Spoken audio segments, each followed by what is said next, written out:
Nag-defrost nga ako ng ref namin dahil halos wala na ring ilalaman. Tubig na lang ang ilalagay ko, kaya binuksan ko para malamig yung mga tubig namin.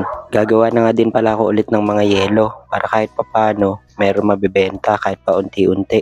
Dati naman ginagawa ko din yun, nakakakuha ako kahit papano pambayad ng tubig. Masyado lang talaga naging magulo yung lahat, nalayo sa focus at sa goal.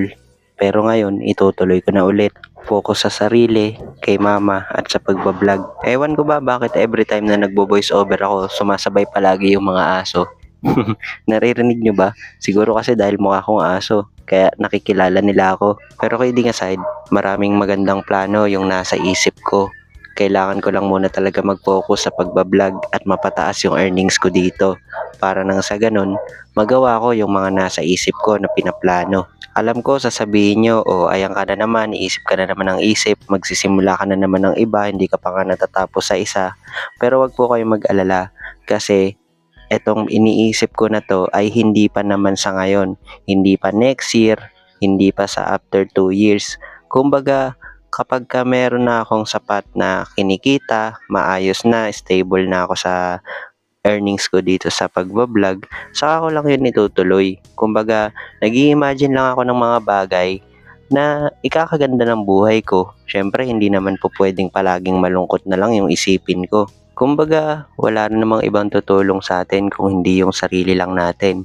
Kailangan lang natin mag-iisip ng mga positibong pananaw, kailangan natin maging matatag para sa mga hinaharap. At syempre, dito sa mundong to, kapag mahina ka, talo ka. Kakainin ka ng sistema ng lungkot hanggang sa mawala ka na sa sarili mo. Kaya ako, simula nung na-realize ko kung ano pang halaga ko dito sa mundo, kaya ako, hindi ako magsasawa maging mabuting tao.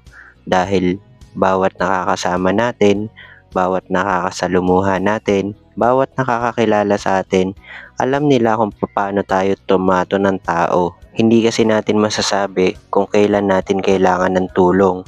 Pero once na okay ka sa mga nakakasama mo, okay ka sa mga nakakasalumuha mo, kapag alam nilang may problema ka, sila na mismo yung lalapit sa'yo para magpayo, para magpagaan ng loob mo, at syempre para i-comfort na rin tayo.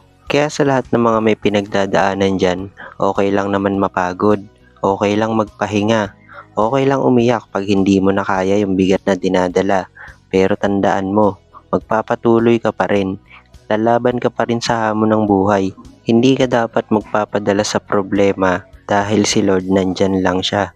Ginagabayan niya tayo at siya yung bahala sa atin kapag talagang walang-wala na tayo. Pero meron ngang kasabihan, nasa Diyos ang awa, nasa tao naman ang gawa. Sipagan lang natin palagi, balang araw, makakamit din natin lahat ng minimithi.